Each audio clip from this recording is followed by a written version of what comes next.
Greetings, everyone. Pete Pardo here from Sea of Tranquility. Welcome to pick number 30 of my 31 favorite keyboard players of all time. We're counting down this entire month in July from number 31 all the way to number one, which we revealed on the 31st of this month.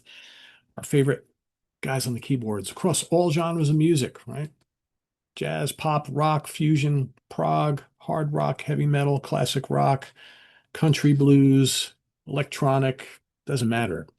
They're playing piano or organ or various kinds of synthesizers or mellotron or electric piano, harpsichord, whatever. And we love them. They make it to the list, right? So today for pick number 30, this is a guy who's been around doing it for a long time since he was a teenager. And a lot of cool stuff to choose from, but he's not mainly just a keyboard player. He's an amazing keyboard player. He's got skills on the acoustic piano, electric piano, organ, synthesizer, you name it. He's also a really good guitar player. Can play drums, bass, and he's an amazing singer as well. Let me bring to the stage here none other than Steve Winwood. That's right. Had a really hard time finding a pic of him just playing keyboards, right? There's so many pictures of him playing guitar online. I was like, well, that doesn't do me any good today. He is a really good guitar player, but he's here making my keyboard list. So here he's actually sitting behind the keyboard, but you can't really tell. But here's just a picture of him singing. But very few shots that I could get that didn't have a watermark on them or whatever. Or there were some pictures of him, much, much later on. I wanted to give a picture of Steve Winwood as most people remember him, right? A little younger with the longer hair. And of course, a member of the Spencer Davis Group, member of Blind Faith, member of Traffic. It's probably most known for being in Traffic, as well as a very lucrative solo career as well. So yeah, so he's my pick for today. Let's talk about favorite albums, shall we? Let's close the Prezi app. So again, lots to choose from. A lot of great keyboard playing across many of these albums. Primarily doing lots of cool early organ stuff on those Spencer Davis Group albums. Ultimately, I decided I wanted to go to the Traffic discography for this, just because it's near and dear to me, and he's contributed lots of great stuff to these albums: keyboard playing, guitar playing, and of course vocally. So first, I'm going to go with John Barleycorn "Must Die." Pretty great album, kind of proggy, kind of jazzy, kind of folky, a little bit of everything.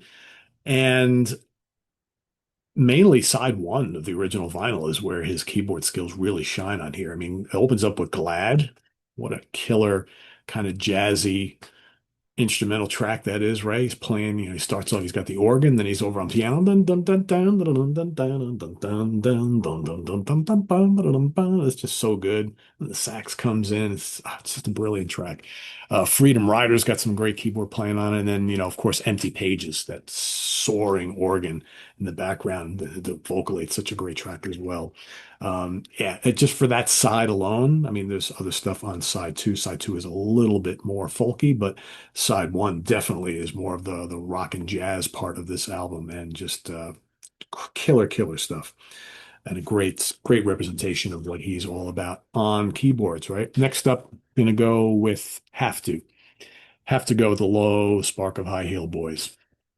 If not for the title track alone, right?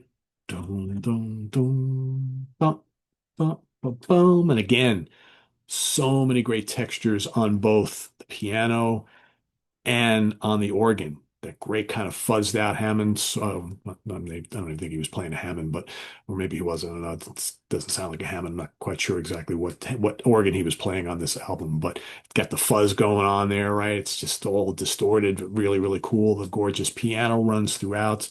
Yeah, just killer stuff. What else on here?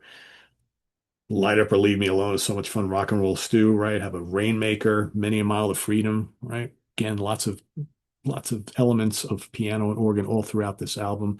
Really cool understated guitar work on here too. This is just a masterful album. To me, this is the best Traffic album. It's just such an audio experience too. There's so many little things and textures going on here. Great stuff.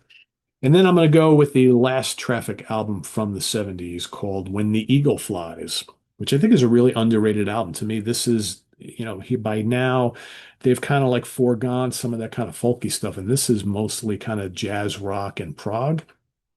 He's also using a wide variety of different keyboard instruments on this album. There's Mellotron on this album. You got organ, you got piano, you got electric piano. I don't think he was using the Fender Rhodes here, but and then also you've got some early kind of Moog synthesizer stuff going on here. I'm not sure he was using one of the Moog keyboards. I don't know if it was a mini or one of the other ones. But there's some really cool stuff on here. I mean, something new is just dripping with all sorts of cool keyboard sounds. You got Walking in the Wind, which is great. Dream Garage. I mean, the title track, When the Eagle Flies, terrific. Really cool stuff on there. I love when the creepy organ kind of comes in, right? Or the creepy mellotron comes in, right? And swirling organ and piano and all this kind of stuff. There's cool synths on here. Really, really good.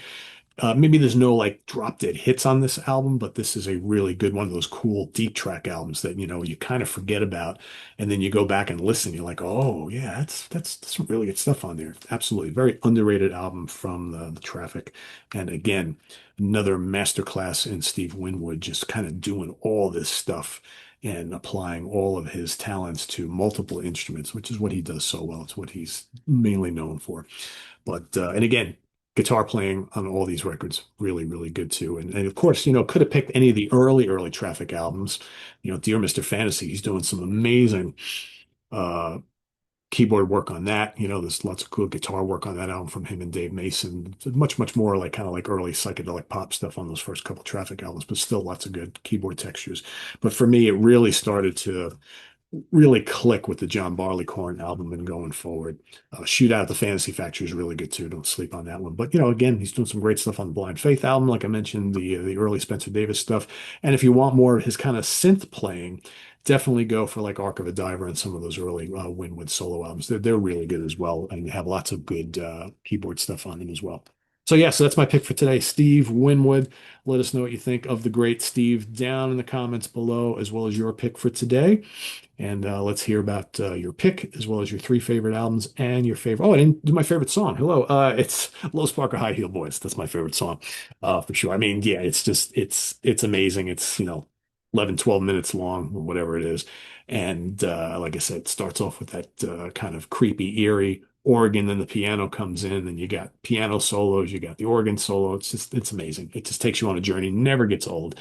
Never get tired of hearing that. Just such a mysterious, cool song, and one of the all-time greats. So yeah, it's my song for today. Low Sparker High Heel Boys, When the Eagle Flies, Low Sparker High Heel Boys, and John Barleycorn Must Die are my album picks. Let's see yours down in the comments below. We'll see you tomorrow for pick number 29. Visit us on the web at www.seatranquility.org. We're on Facebook. We're on YouTube all together all the damn time. Please subscribe if you haven't already and click on that notification bell so you get alerted of all of our content as it posted. Please do hit the like button before you leave. Also down below, we got the links to our Ko-Fi page for channel donations, our merch page, our Cameo page, and the Sea of Tranquility membership options. Thank you in advance for all your support. It's greatly appreciated. We're also now on Instagram. I got to get used to saying that with the other social media links. Peter Pardo, SOT is the name. Find us, follow us. Lots of cool stuff happening on there. We've got on our way to 500 followers already in like a little over a week. So pretty good. So for those of you who are on Instagram, come find us, and we'll have some fun over there as well. Thanks for watching. I'm Pete Pardo. See you tomorrow with more stuff. Take care. Bye-bye.